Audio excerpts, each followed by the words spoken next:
Paper 125. Jesus at Jerusalem. No incident in all Jesus' eventful earth career was more engaging, more humanly thrilling, than this, his first remembered visit to Jerusalem.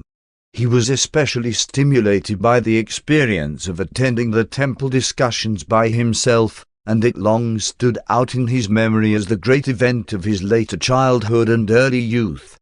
This was his first opportunity to enjoy a few days of independent living, the exhilaration of going and coming without restraint and restrictions.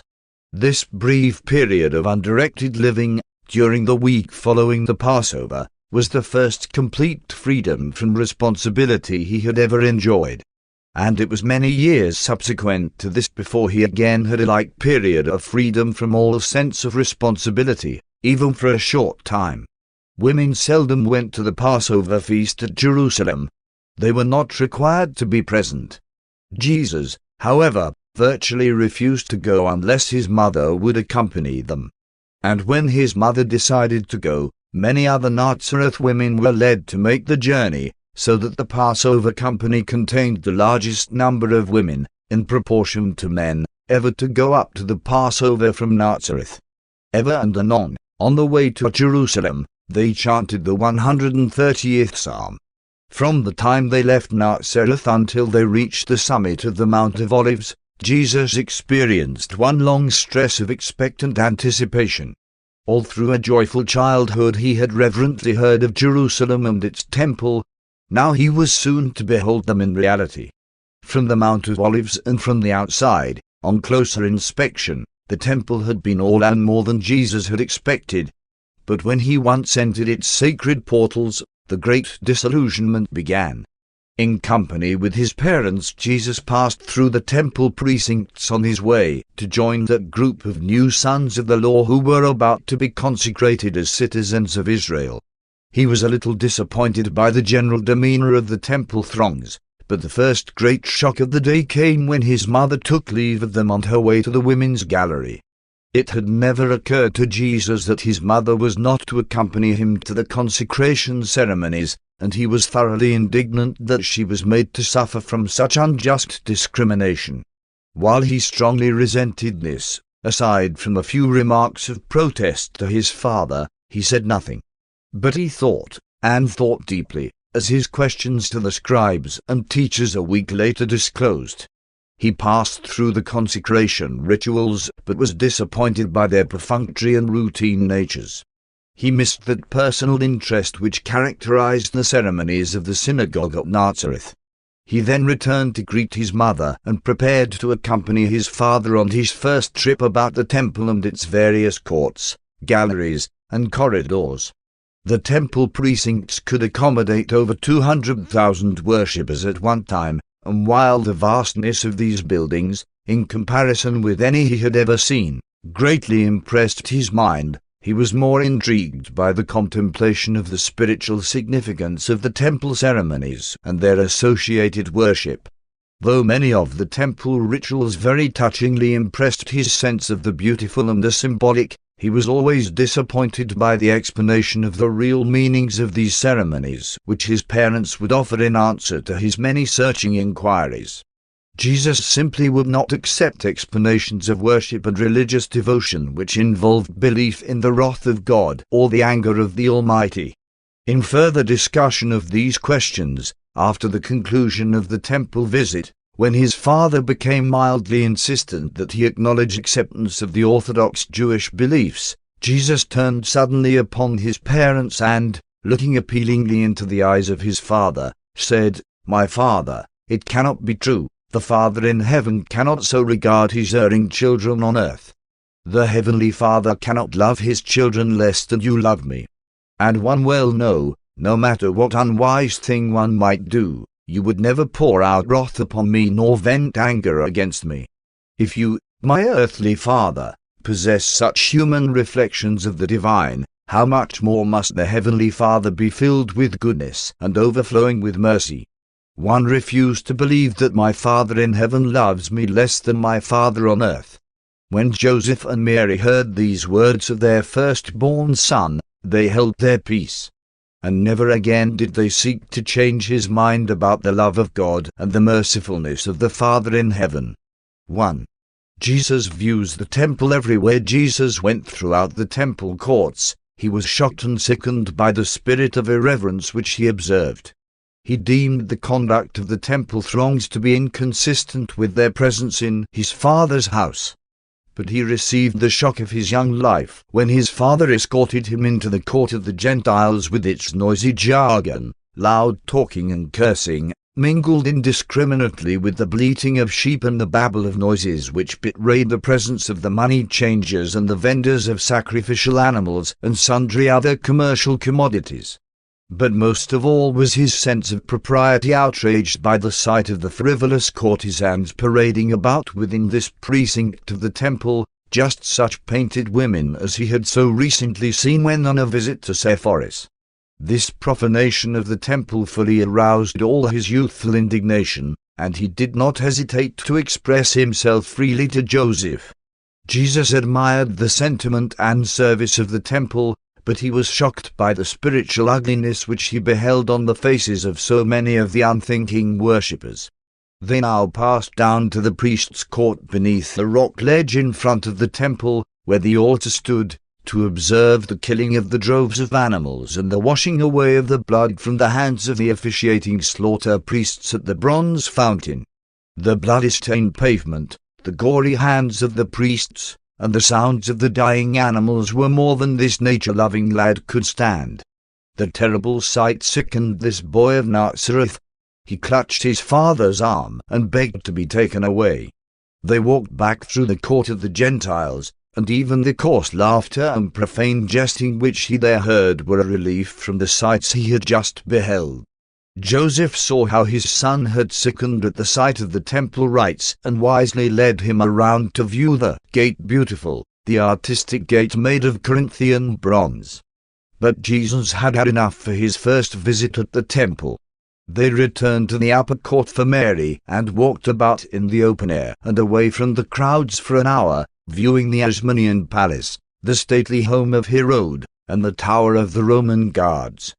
During this stroll Joseph explained to Jesus that only the inhabitants of Jerusalem were permitted to witness the daily sacrifices in the temple, and that the dwellers in Galilee came up only 3 times a year to participate in the temple worship, at the Passover, at the Feast of Pentecost 7 weeks after Passover, and at the Feast of Tabernacles in October.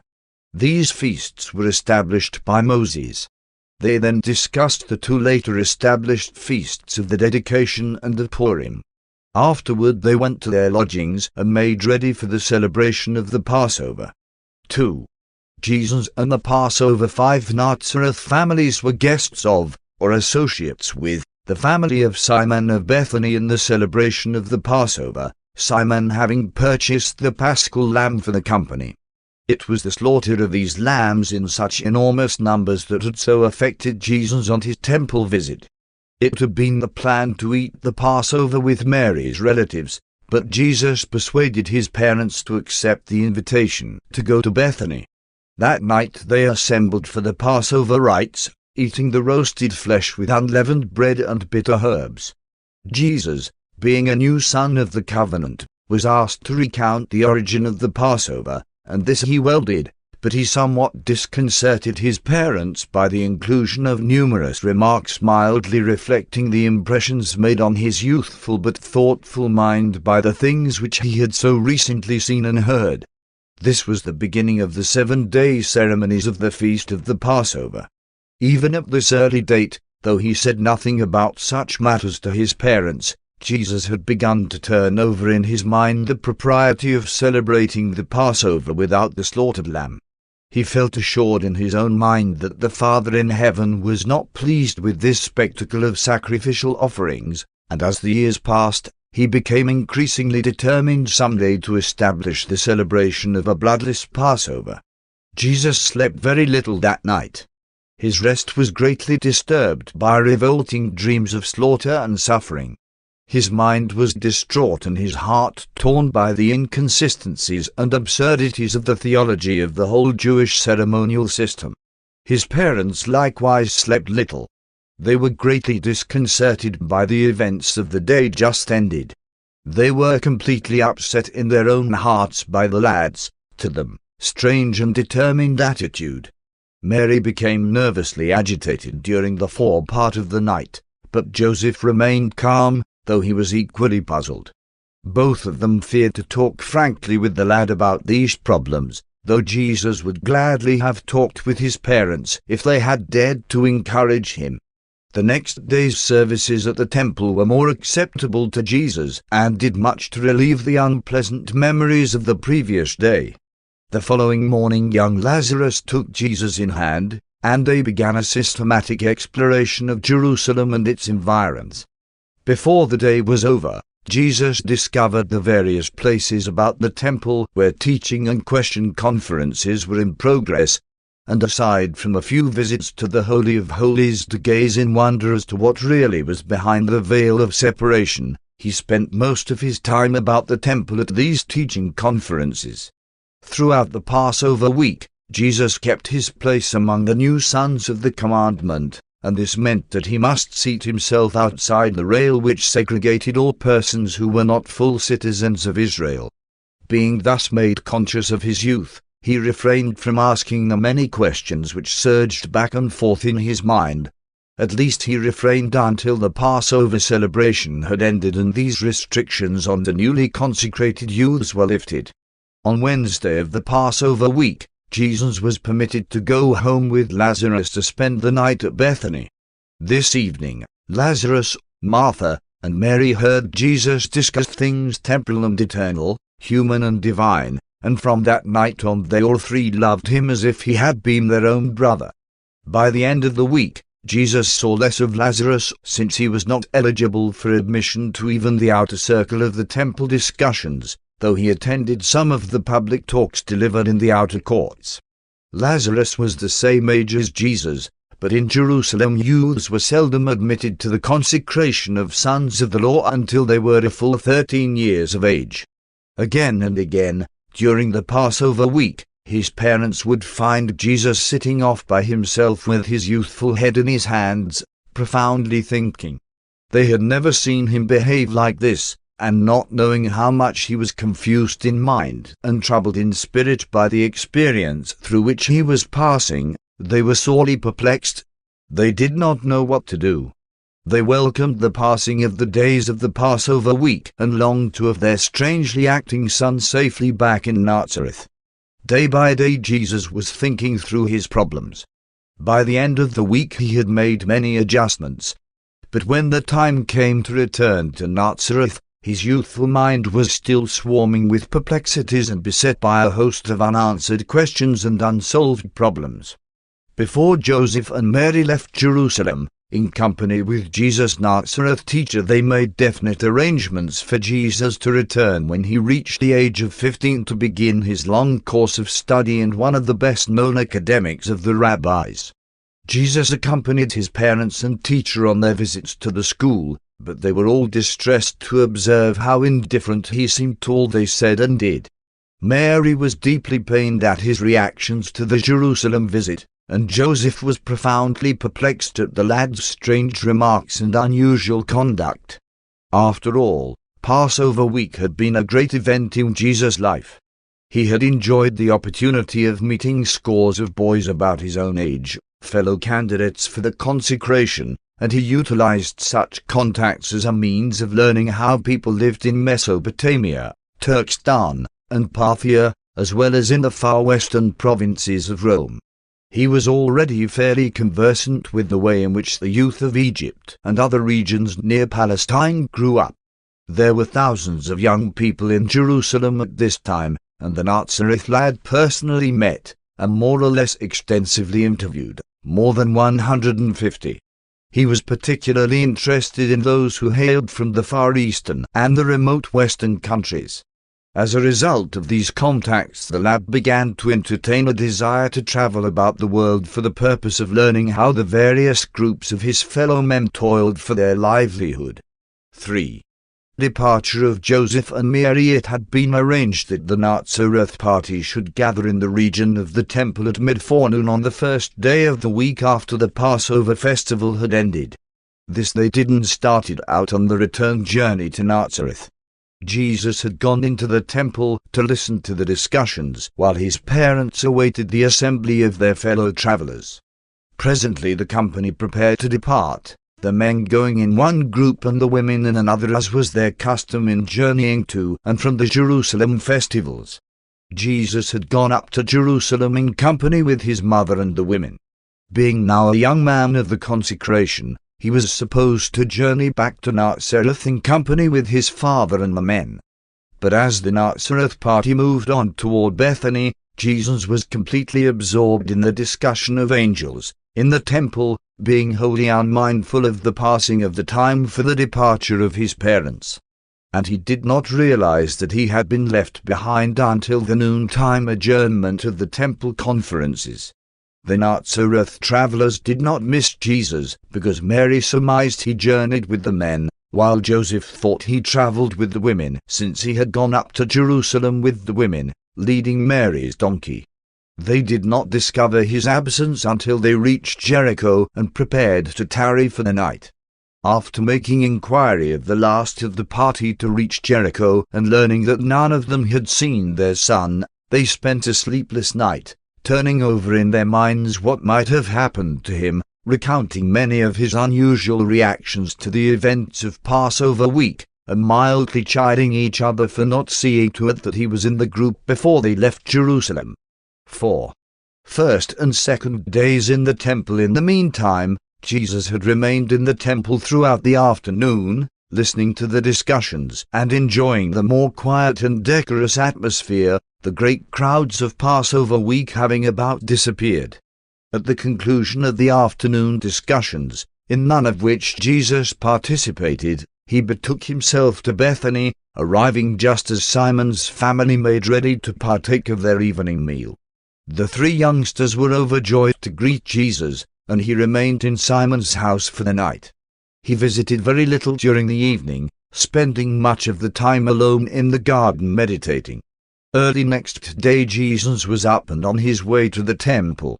On the brow of Olivet he paused and wept over the sight his eyes beheld, a spiritually impoverished people, tradition-bound and living under the surveillance of the Roman legions. Early forenoon found him in the temple with his mind made up to take part in the discussions. Meanwhile, Joseph and Mary also had arisen with the early dawn with the intention of retracing their steps to Jerusalem. First, they hastened to the house of their relatives, where they had lodged as a family during the Passover week, but inquiry elicited the fact that no one had seen Jesus. After searching all day and finding no trace of him, they returned to their relatives for the night. At the second conference Jesus had made bold to ask questions, and in a very amazing way he participated in the temple discussions, but always in a manner consistent with his youth. Sometimes his pointed questions were somewhat embarrassing to the learned teachers of the Jewish law, but he evinced such a spirit of candid fairness, coupled with an evident hunger for knowledge, that the majority of the temple teachers were disposed to treat him with every consideration. But when he presumed to question the justice of putting to death a drunken Gentile who had wandered outside the court of the Gentiles and unwittingly entered the forbidden and reputedly sacred precincts of the temple, one of the more intolerant teachers grew impatient with the lad's implied criticisms and, glowering down upon him, asked how old he was. Jesus replied, 13 years lacking a trifle more than 4 months. Then, rejoined the now irate teacher, why are you here, since you are not of age as a son of the law?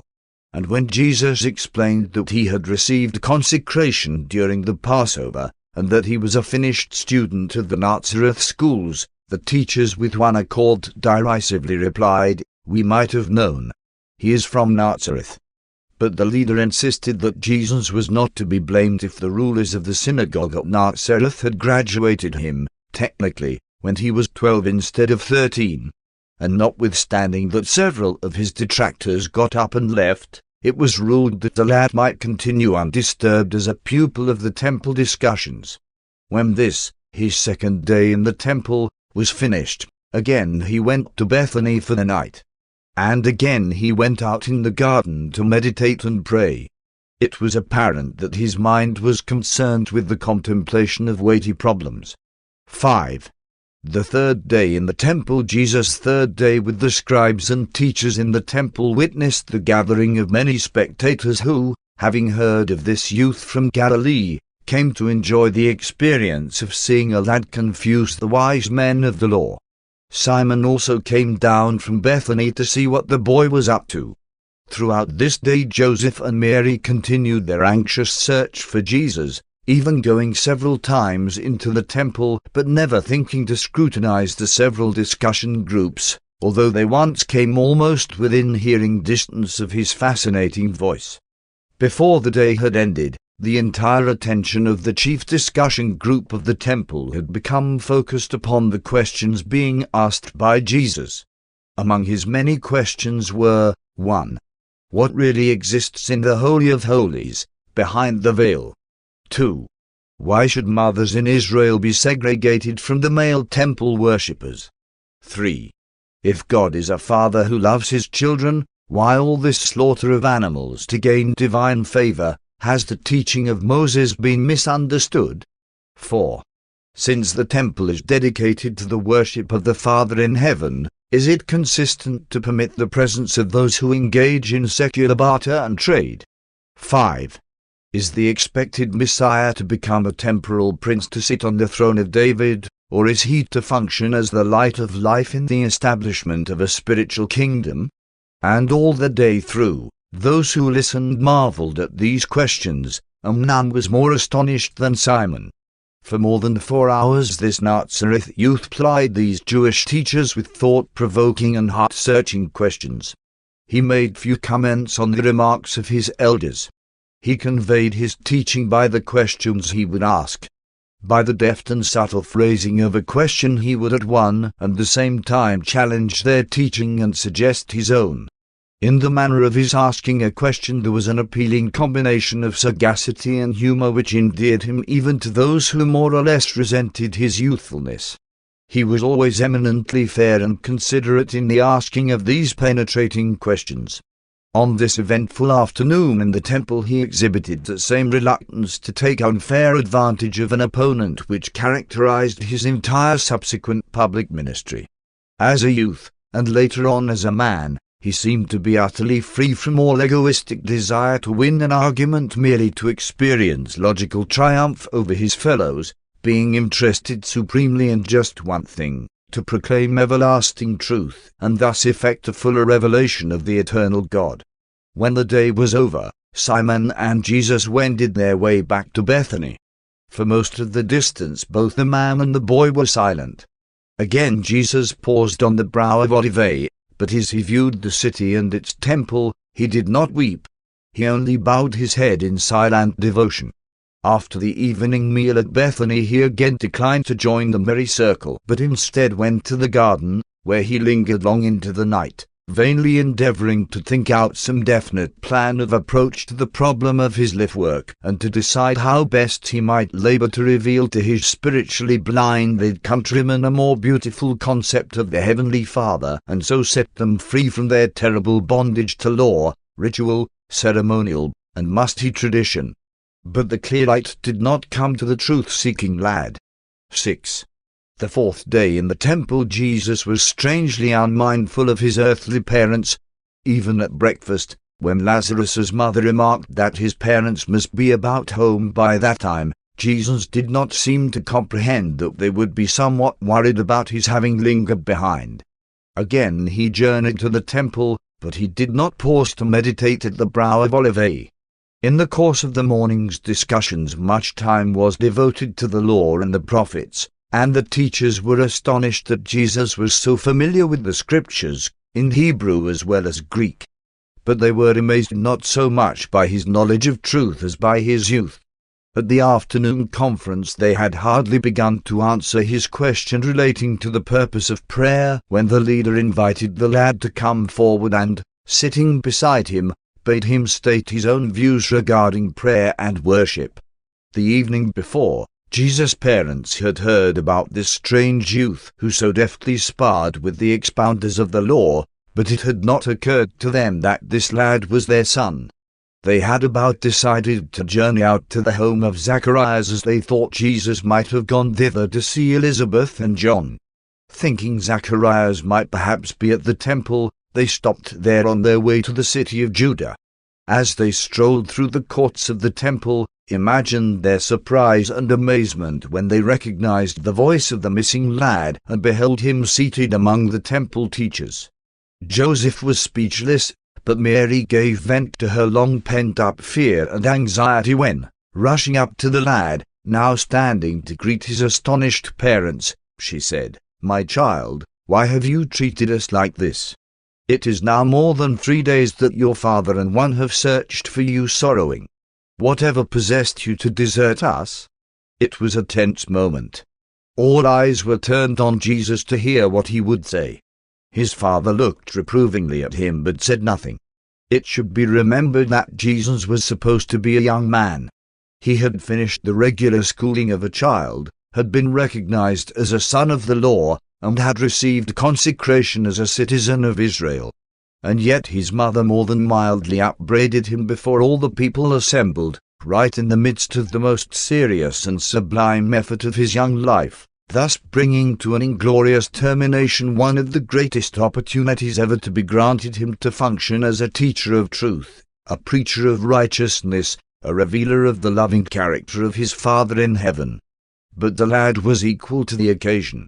When you take into fair consideration all the factors which combine to make up this situation, you will be better prepared to fathom the wisdom of the boy's reply to his mother's unintended rebuke. After a moment's thought, Jesus answered his mother, saying, "Why is it that you have so long sought me? Would you not expect to find me in my Father's house, since the time has come when one should be about my Father's business?" Everyone was astonished at the lad's manner of speaking.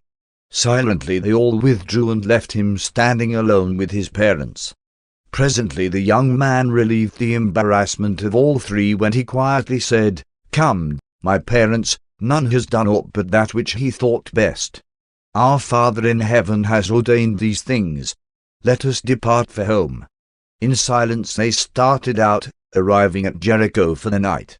Only once did they pause, and that on the brow of Olivet, when the lad raised his staff aloft and, quivering from head to foot under the surging of intense emotion, said, "O Jerusalem, Jerusalem, and the people thereof, what slaves you are, subservient to the Roman yoke and victims of your own traditions, but one will return to cleanse yonder temple and deliver my people from this bondage."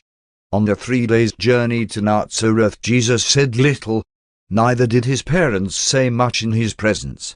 They were truly at a loss to understand the conduct of their firstborn son, but they did treasure in their hearts his sayings, even though they could not fully comprehend their meanings. Upon reaching home, Jesus made a brief statement to his parents, assuring them of his affection and implying that they need not fear he would again give any occasion for their suffering anxiety because of his conduct. He concluded this momentous statement by saying, "While one must do the will of my Father in heaven, one will also be obedient to my Father on earth. One will await my hour." Though Jesus, in his mind, would many times refuse to consent to the well-intentioned but misguided efforts of his parents to dictate the course of his thinking or to establish the plan of his work on earth, still, in every manner consistent with his dedication to the doing of his Paradise Father's will, he did most gracefully conform to the desires of his earthly father and to the usages of his family in the flesh. Even when he could not consent, he would do everything possible to conform. He was an artist in the matter of adjusting his dedication to duty to his obligations of family loyalty and social service. Joseph was puzzled, but Mary, as she reflected on these experiences, gained comfort, eventually viewing his utterance on Olivet as prophetic of the messianic mission of her son as Israel's deliverer. She set to work with renewed energy to mold his thoughts into patriotic and nationalistic channels, and enlisted the efforts of her brother, Jesus' favorite uncle. And in every other way did the mother of Jesus address herself to the task of preparing her firstborn son to assume the leadership of those who would restore the throne of David and forever cast off the Gentile yoke of political bondage. Up,